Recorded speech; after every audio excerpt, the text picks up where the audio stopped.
Здравствуйте, друзья! Слушайте и смотрите канал Влог 360! Ухилян бежал в Европу, поднял пыль до облаков. От повестки мчался быстро-быстроногий казачок. Мчался полем, мчался лесом, не жалея сапогов. А по ветру где-то сзади улетел. Дамы и господа, честной люд, всем салют. Рад вас приветствовать на канале Влог 360. Меня зовут Сергей, не лысый таксист. И я вещаю из своего мобильного офиса.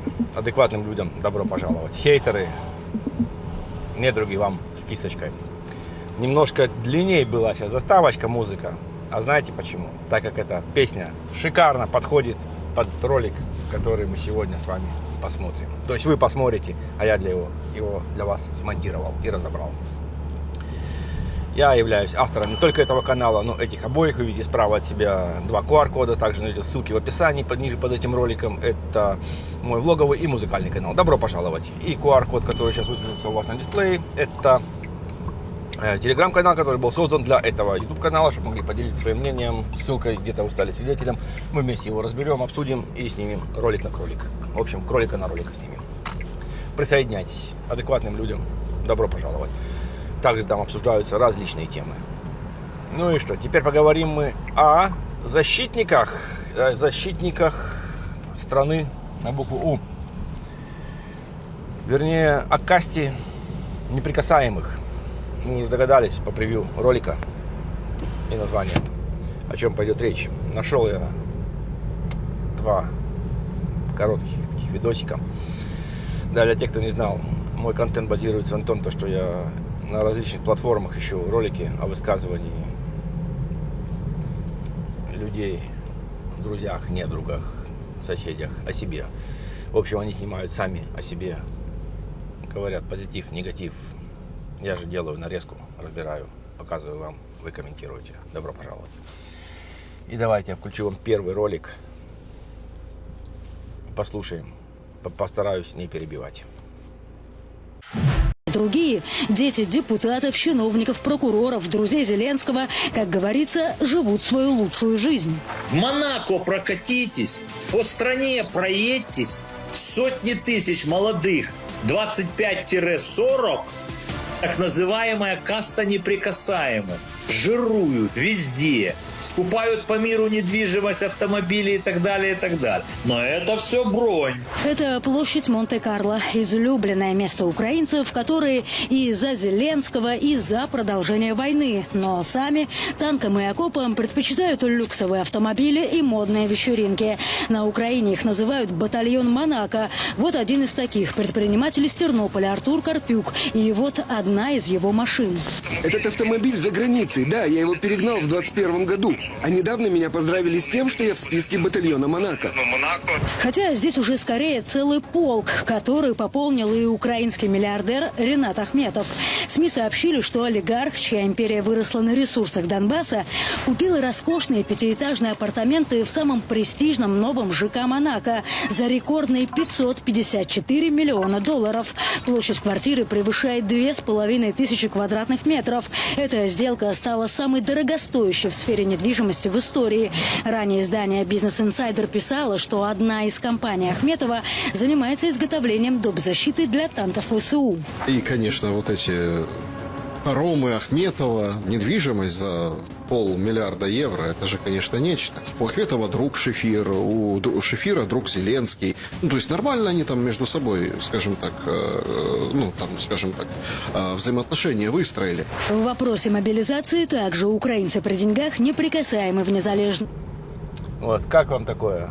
Батальон Монако. Нравится вам? И они громче всех горланят, да. Чтоб ничего не останавливалось, все продолжалось дальше, так как можно отмыть кучу денег. Господа, напишите, как вы про это думаете. Ваше мнение мне очень интересно. Я извиняюсь, я не могу всем отвечать на комментарии, так как это физически невозможно. У меня нету админа. И всем просто я не могу ответить.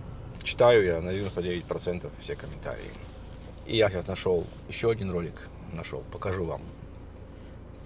Не более такой хуже, чем этот. Как гость уехавший со своей страны, дает советы власти своей страны, как лучше сделать, чтобы было в этой стране лучше. То есть, находясь в Норвегии, он находится в Норвегии, он раздает советы, так как вы слышали, да, такую новость, Украина сейчас будет принимать беженцев с африканских стран, там сотни и сотни тысяч каждый год будут заезжать.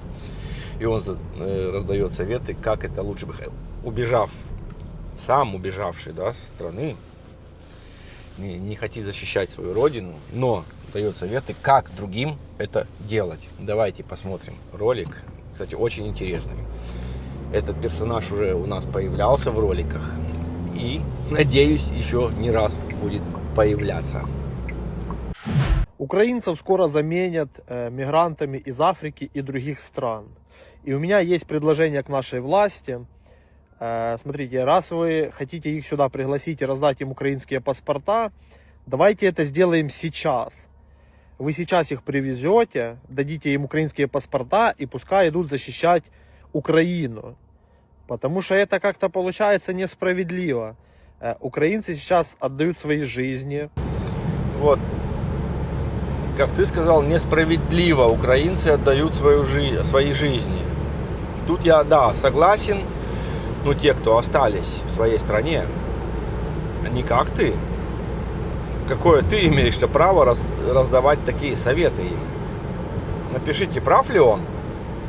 Он покинул, убежал и начинает учить, как все это лучше сделать. Например, почему бы он не пошел защищать? На вид довольно здоровый человек, физически развит. Умственно, не знаю, не могу сказать. Послушаем дальше.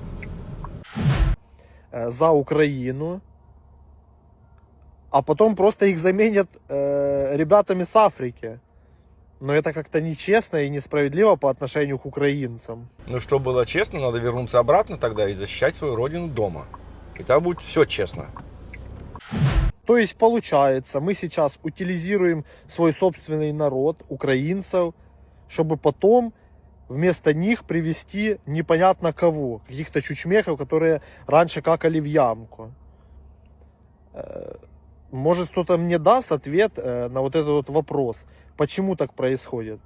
Если вы хотите завести, так завозите сейчас, и пускай защищают Украину. Это как-то глупо потом украинцев заменить другими мигрантами. Зачем тогда мы сейчас защищаем Украину? Чтобы потом приехал какой-то чучмек и жил у нас дома в Украине, да? Ну, как-то несправедливо получается. Зачем тогда защищать Украину? Ну, я не понимаю. Вот что-то вторую половину ролика я вообще ничего не понял, что он сказал. Вообще я не понял, не вогнался, что он сказал. Во-первых, он несколько раз оскорбил людей другой нации. Чучмеки, еще как-то он там называл, да? Защищать Украину, он сам находится, сбежал и говорит что-то о защите своей страны. Тут надо задаться вопросом, является ли эта страна, в принципе, его. Не думаю, что те, кто любят свою так страну, бежали бы и раздавали такие советы.